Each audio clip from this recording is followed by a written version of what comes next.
एक गांव के बाहर एक छोटा सा शिव मंदिर था, जिसमें एक वृद्ध पुजारी रहते थे। एक दिन एक गरीब माँ अपने नन्हे से बालक को मंदिर के द्वार पर छोड़कर चली गई। बहुत खोजने पर भी पुजारी जी को बालक के परिवार का कुछ भी पता नहीं चला। जब गांव का भी कोई व्यक्ति उस बालक का लालन पालन करने को तैयार न हुआ, तो पुजारी जी ने भगवान शिव की इच्छा समझकर उसे अपने पास रख लिया और उसका नाम भोला रख दिया। गांव के श्रद्धालु भक्तों से जो कुछ प्राप्त होता, उसी से भगवान शिव का, पुजारी जी का और बालक भोला का किसी तरह गुजारा चलता। यदि किसी दिन कम भी पड़ता तो पुजारी जी बालक और भगवान को भोग लगाकर स्वयं गंगाजल पीकर रह जाते। धीरे धीरे भोला बड़ा होने लगा और अब वह पुजारी जी के कामों में हाथ बटाने लगा। वृद्ध पुजारी जी के थके हारे हाथों को कुछ आराम मिलने लगा। इसीलिए उन्होंने भोला को मंदिर की सफाई, भगवान शिव की पूजा, उनको भोग लगाने और उनकी आरती करने की विधि अच्छी प्रकार समझा दी। अब वे स्वयं भगवान शिव के नाम जप और कीर्तन में समय व्यतीत करने लगे। एक दिन भगवान शिव के मंगलकारी नाम शिव शिव शिव का जप करते हुए ही उनके प्राण छूट गए। अब बालक भोला का इस संसार में भगवान शिव के सिवाय और कोई सहारा न रहा। उसने पुजारी जी की ये 3 बातें कभी नहीं भूली। 1. भगवान शिव को ताजी गर्म रसोई का ही भोग लगाना। 2. भगवान को भोग लगाए बिना स्वयं कुछ भी नहीं खाना। 3. भगवान शिव पर विश्वास रखकर कभी भी किसी भी वस्तु का संग्रह न करना, बासी भोजन का भी नहीं। यदि कोई भक्त पहले से बना भोजन या मिठाई मंदिर में दे जाता, तो बालक भोला उसे गरीबों में बांट देता। वह ताजी रसोई बनाकर ही भगवान को भोग लगाता, उसके बाद ही स्वयं प्रसाद ग्रहण करता और यदि बचता तो उसे बांट देता।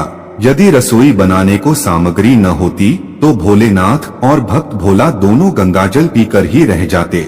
एक बार बरसात का मौसम आया और 3-4 दिन तक मूसलाधार वर्षा होने से मंदिर में एक भी भक्त नहीं झांका। भोला अपने भोले बाबा को गंगाजल का ही भोग लगाता और उसे ही पीकर रह जाता। भोले बाबा बालक की भक्ति और सहन शक्ति की परीक्षा लेते रहे, किंतु आखिर में अपने भक्त बालक को भूख से तड़पते देख उनसे रहा न गया। वे सेठ के नौकर का रूप धरकर हाथ में भोजन सामग्री की पोटली लेकर वर्षा में भीगते हुए मंदिर के द्वार पर जा पहुँचे। उन्होंने आवाज लगाकर भोला को बुलाया और उसके हाथ में पोटली देते हुए बोले, सेठ जी ने यह कच्चा राशन भेजा है, इससे रसोई बनाओ, भोग लगाओ और स्वयं भी प्रसाद ग्रहण करो। मैं कल फिर आऊंगा। भक्त भोला ने आशीर्वाद देकर उसे विदा किया और सूखी गीली लकड़ियों के धुएं में गर्म रसोई बनाकर भोले बाबा को भोग लगाया। पूरे बरसात के मौसम में भोले बाबा नौकर के वेश में भक्त भोला को सीधा देने आते रहे और स्वयं भी गर्मागर्म रसोई का भोग पाते रहे।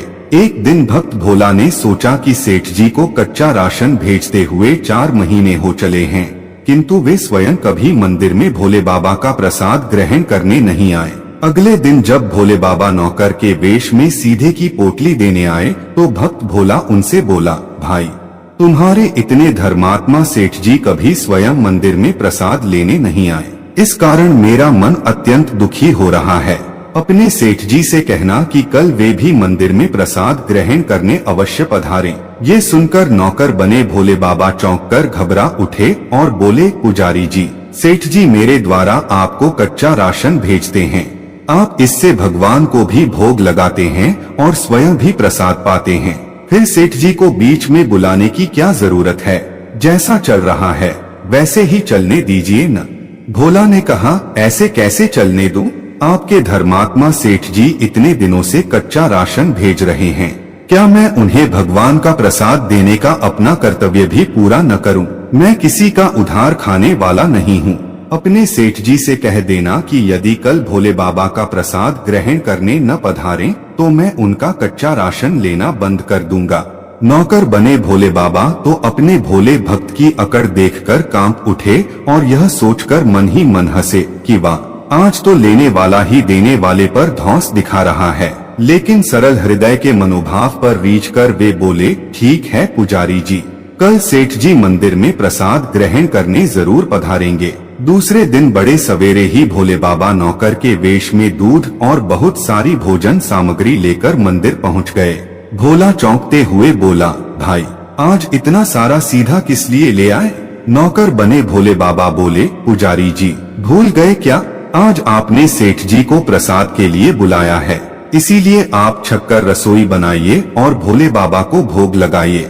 हाँ, यह तो बता दीजिए कि सेठ जी किस समय पधारे? भोला ने प्रसन्न होकर उन्हें सेठ जी के आने का समय बता दिया। अब भक्त भोला की इच्छा पूर्ण करने के लिए भोले बाबा कैलाश पर सेठ का रूप धारण करने लगे। इधर अपने स्वामी को एक प्यारे भक्त के यहाँ जाने का समाचार सुनकर ममतामयी अन्नपूर्णा माँ पार्वती भी भला कैसे पीछे रहती। वे भी पति की आज्ञा लेकर सेठानी का रूप धारण करने में जुट गई। भोले बाबा ने अपने गले से मुंडों की माला उतार दी, शरीर पर लगी भस्म, कमर पर पहना हुआ बाघांबर और बाहों और कानों में पहने सांपों के हार भी उतार कर रख दिए। उन्होंने एक मखमल का सुंदर कुर्ता धारण कर लिया, अपनी जटाएं सीधी कर गंगा और चंद्रमा को उनमें छुपा लिया और ऊपर से एक सुंदर रंग बिरंगी पगड़ी पहन ली।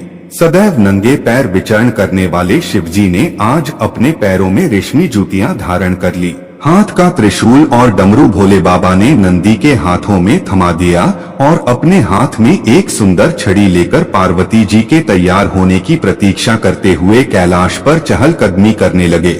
इधर पार्वती जी घंटों से तैयार होने में जुटी हुई थीं। उन्होंने आज अपने पतिदेव के नगर में बनी सुंदर बनारसी साड़ी निकालकर पहनी, जिसका रंग सेठ बने शिवजी के कुर्ते से मैच कर रहा था। उन्होंने सोने चांदी हीरो के जगमगाते हुए आभूषण धारण कर लिए, बगल में सुंदर सा पर्स ले लिया और भोले बाबा के बार बार आवाज लगाने के बाद श्रृंगार कक्ष से बाहर निकल कर आई। जब पार्वती जी और शिवजी ने एक दूसरे को सेठ सेठानी के वेश में देखा तो वे चकित होकर एक दूसरे को निहारते ही रह गए। दोनों एक दूसरे को देखकर निहाल हुए जा रहे थे। इससे पहले उन्होंने कभी एक दूसरे का ऐसा सुंदर रूप देखा ही नहीं था।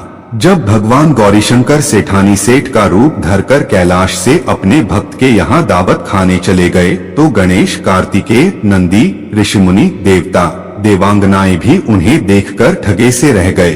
सेठ बने शिवजी अपने हाथों में ली हुई छड़ी को अदा से घुमाते हुए पृथ्वी पर टेकते हुए चल रहे थे और उनके पीछे पीछे बगल में पर्स लिए अपनी जूती से टकटक और पायलों से छन छन की मधुर ध्वनि करते हुए माँ पार्वती सेठानी बनी हुई चल रही थी। इधर भक्त भोला आज सुबह से ही सेठ जी के स्वागत में भांति भांति के पकवान बनाने में जुटा हुआ था।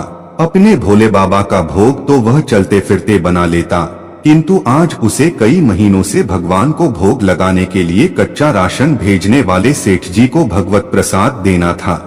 आज उसने अपनी सारी पाककला झोंक डाली थी। उसने सेठ जी द्वारा भेजे हुए चावल धोकर खीर बनाई, उसे धीमी आंच पर पकाकर गाढ़ा किया और उसमें सेठ जी के द्वारा भेजे हुए पिस्ते, बादाम, केसर, चिलगोजे, किशमिश डाले। मिर्च और अदरक को कूटकर उसे बाजरा, बेसन और गेहूं के आटे में भर भर कर मोटे मोटे मिस्सी टिक्कड़ बनाए। रसोई बनाकर भक्त भोला पुनः स्नान करने चला गया ताकि स्वच्छ वस्त्र पहनकर भोले बाबा को भोग लगा सके और सेठ जी को उनका प्रसाद दे सके। जब भक्त भोला स्नान करके लौटा तो देखा सेठ जी प्रसाद ग्रहण करने के लिए स्वयं तो आए ही हैं, संग में अपनी सेठानी जी को भी ले आए हैं। भोला ने झट दोनों से राम राम की, उन्हें आसन देकर बैठाया और बोला, मैं अभी भगवान को भोग लगाकर आता हूँ, फिर आपको प्रसाद परोसूंगा। भावना के भूखे भोले बाबा से भूख सहन नहीं हो पा रही थी, इसीलिए वे बोले, पुजारी जी भगवान को जल्दी से भोग लगाइए, मुझसे भूख सहन नहीं होती। भोला ने कहा, सेठ जी भूख तो मुझे भी बड़ी जोर से लग रही है, किंतु मैं अपनी भूख के कारण भगवान को भोग लगाना नहीं भूलता।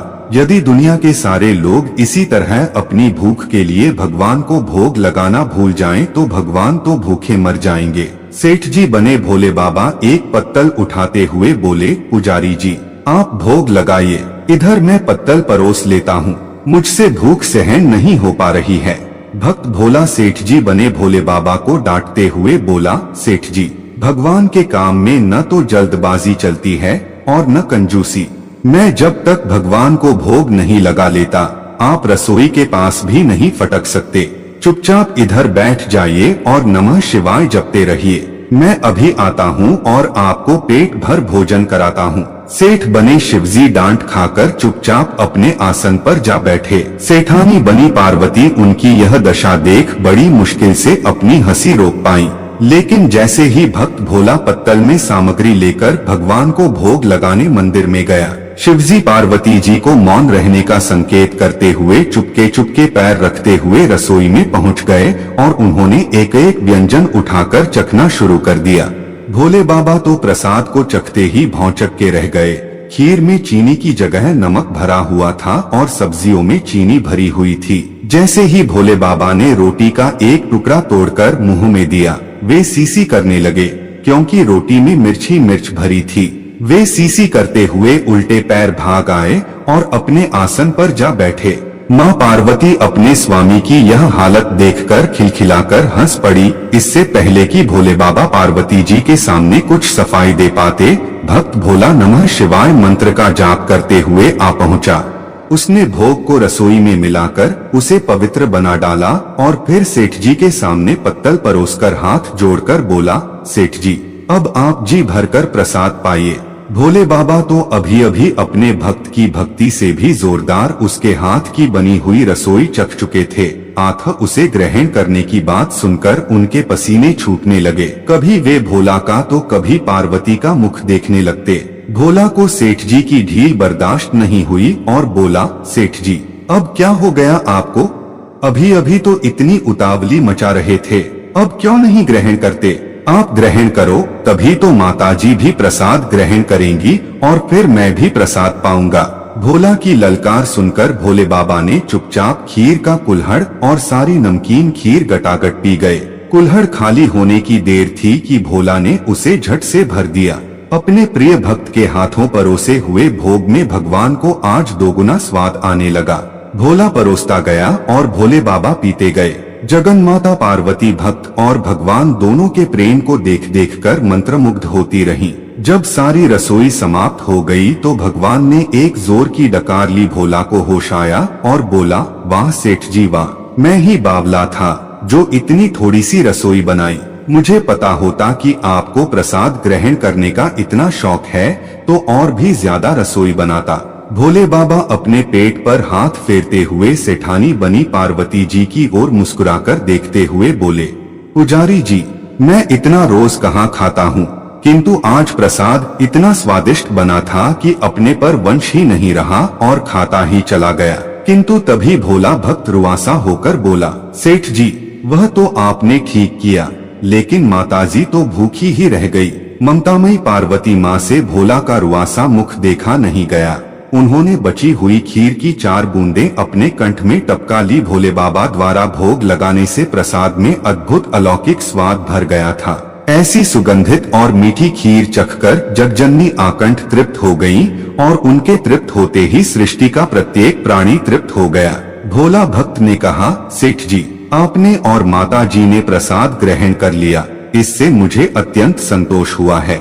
समझ लीजिए कि आप दोनों द्वारा प्रसाद ग्रहण करने से मेरा भी पेट भर गया। मेरी तो वैसे भी महीने में 4-4 एकादशी हो जाती हैं, किंतु मैं भी एक दाना ले ही लेता हूँ, जिससे कि भोले बाबा के प्रसाद का अनादर न हो। यह कहकर जैसे ही भोला ने खीर के पात्र में लगा चावल का एक दाना उठाकर अपने कंठ में डाला, उसकी जन्म जन्मांतर की भूख प्यास मिट गई और समस्त वासनाओं और इच्छाओं की तृप्ति हो गई। उसके ज्ञान के नेत्र खुल गए और उसने देखा कि उसके सम्मुख त्रिलोकीनाथ भगवान शंकर और जगजननी माँ पार्वती आशीर्वाद की मुद्रा में मुस्कुराते हुए खड़े हैं। भोला दौड़कर उनके चरणों में लौट गया और उन्हीं में समा गया। हर हर महादेव। अगर आप लोगों को ये वीडियो पसंद आई हो तो इसे लाइक करें, शेयर करें और अगर चैनल पर नए हैं तो चैनल को सब्सक्राइब करें और कमेंट में हर हर महादेव अवश्य लिखें। धन्यवाद।